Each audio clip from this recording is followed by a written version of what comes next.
took one line of code for a fake MCP server to quietly steal thousands of emails. The package impersonated a legitimate Postmark integration on NPM, shipped clean versions until the backdoor arrived, and then BCC'd every email it touched to an attacker's server. No exploit, no malware signature, and no alert. Just a tool doing exactly what the code said, for someone other than its users. Welcome back to my series on the OWASP State of Agentic AI Security and Governance report, and the top 10 for agentic applications. Last video we covered ASIO1, Agent Goal Hijack. Today we move to number 2 on the list, ASIO2, Tool Misuse and Exploitation. Let me walk through why tools are what make agents worth deploying in the first place, how protocols like MCP became the plumbing of the agentic enterprise, what the data says about how ungoverned that plumbing is, the attack techniques you need to know, including tool poisoning and rug pulls, and the mitigations OWASP recommends. First, the foundation for those newer to agents. A model that can only talk is a chatbot. Tools are what turn a model into an agent. Tools let you query its CRM, send the email, open the pull request, provision the infrastructure, and move the ticket. The autonomy that makes agents valuable is the autonomy expressed through tools, driving real actions in the enterprise. The tool layer is the agent's hands.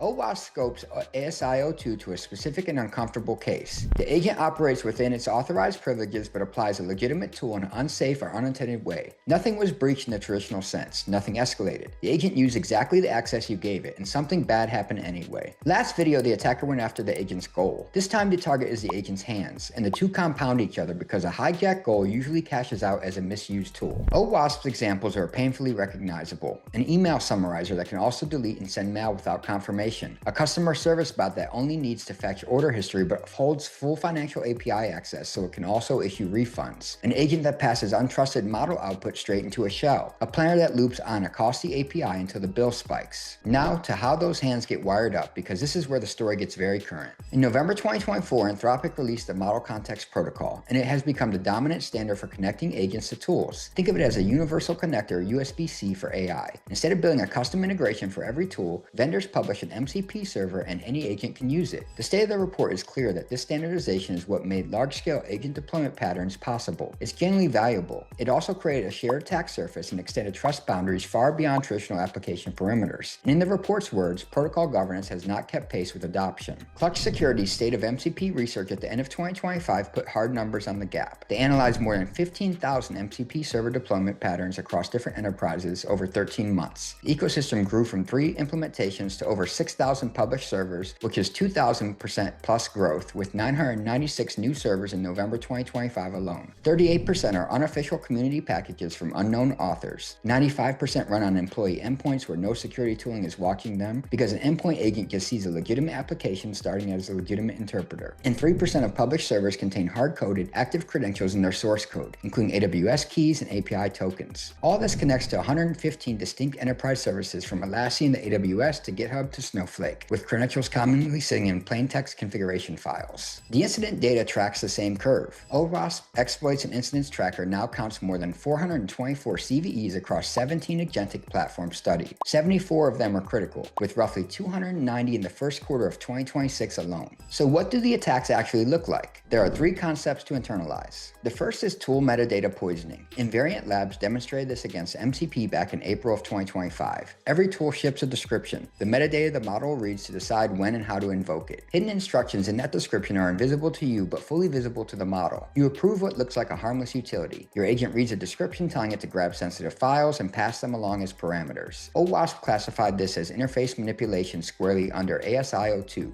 because the attacker is corrupting the tool layer itself to drive unsafe actions. The second is the rug pull. An MCP server can change its tool definitions after you approve them. The safe tool you reviewed on Monday is not the tool running on Thursday, and most clients will not tell you the definition changed. The Postmark story from the top of this video is a dynamic in the wild. Koi Security called it the first malicious MCP server discovered in the wild, and it shipped clean before the backdoor arrived in a later version. Trusted install time means very little when the tool can evolve. The third is ungoverned tool use, and this one is less an attack than a standing condition. Clutch found that the most security teams cannot answer basic questions. What MCP servers exist in our environment? What are official versus community packages? What credentials do they hold? Shadow AI is not hypothetical. It's the default. And the real-world incident list keeps growing. The State of Report maps EchoLeak as ASI2 along ASIO1 because the hijacked copilot ultimately misused its retrieval and rendering machinery to exfiltrate data. Amazon Q developer had secrets leaked through DNS queries driven by prompt injection, which is OWASP's approved tool use scenario almost verbatim. An innocuous ping tool exfiltrating data 1 one DNS lookup at a time. The OpenAI Codex CLI shipped a sandbox bypass where a model-generated working directory could escape the intended workspace. And OWASP described EDR bypass through tool chaining, where an agent strings together PowerShell, curl, and internal APIs. Every command runs as trusted binaries under valid credentials, so host-centric monitoring sees no malware at all. OWASP lays out 8 mitigation families for ASIO2, and they cluster into 3 moves. The first move is shrinking what each tool can do. This is least agency and least privilege applied to tools. Define a profile for every tool with scopes, rate caps, and egress allow list. Databases get read-only queries, email summarizers get no send or delete rights. Where possible, express those profiles as IAM policies attached to the tool rather than conventions in a prompt, because the model's good behavior is not a control. The second move is gating what the agent does with tools at runtime. Treat the planner's output as untrusted. OWASP calls for policy enforcement middleware, an intent gate that validates every tool call against the declared task, enforces schemas and rate limits, issues short-lived credentials,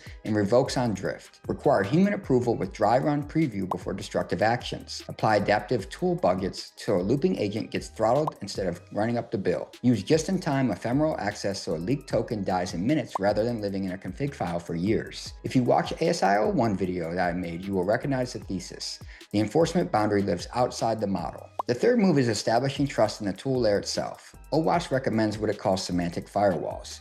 Enforce fully qualified tool names and version pins, so a typo-squatted tool name report cannot shadow the real report finance. Validate what tool call actually intends rather than trusting syntax, and fail closed on ambiguity. Treat tool descriptions as untrusted input because they are. Pin, verify, and inventory your MCP servers the way you would any other dependency, and put them through the same supply chain scrutiny. Then log every tool invocation immutably and watch for drift, like a database read followed immediately by an external transfer. The State of report says it plainly, and I think this is the line practitioners should carry out from the video. Organizations must treat tool interfaces as regulated execution environments, not passive integrations. OWASP has also published a dedicated MCP cheat sheet and a guide for MCP practical implementation guidance. I'll link both below. Tools are what make agents worth deploying. Autonomy driving real action in the enterprise is the entire pitch, and the tool layer is where action happens. That is exactly why attackers are going there. You do not need to break the model if you can turn its hands. The pattern across everything we have covered today is that the compromise looks like normal operations. The Postmark Backdoor was a working email tool. The DNS exfiltration ran through an approved ping utility. The EDR bypass executed nothing but trusted binaries. Tool misuse hides inside legitimacy, which is why prevention lives in scoping, gating, and inventory rather than detection alone. So give every tool the least privilege it actually needs. Gate consequential calls at runtime with an intent gate and human approval where it counts. And treat the tool layer, including every MCP server your developers installed last month, as part of your attack surface, because whether or not you have inventoried it, your adversaries will.